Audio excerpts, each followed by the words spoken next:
রাত 10টা বেজে গেছে, দেখেন চোখ কত বড় করে আছে। ওর এখন আর কোনো ঘুম নেই, এখন ওর খেলা, শুধু খেলা, ঘুম নেই। কয়টার সময় ঘুমাবে?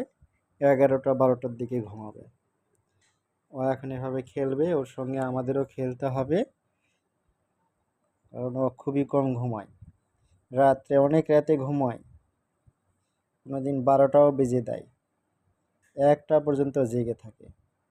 ছোট ছিল, 1 মাসের একটু বেশি সময়, তখন ও ভোর 4টা পর্যন্ত জেগেছিল। আমাদের ধানের কাজ ছিল, আমি জেগে থেকে থেকে ধান আমাদের দিকে সিদ্ধ করে 3টা 4টার দিকে, তখন আমি ধান সিদ্ধ করে যাচ্ছিলাম, তখন ও জেগেছিল।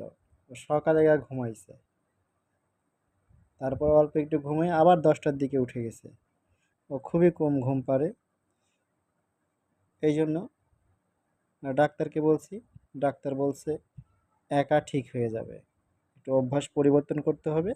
কিন্তু আমাদের রুফায়দার অভ্যাস পরিবর্তন হচ্ছে না, সে রাত আসলেই বড় বড় চোখ করে খেলা করে।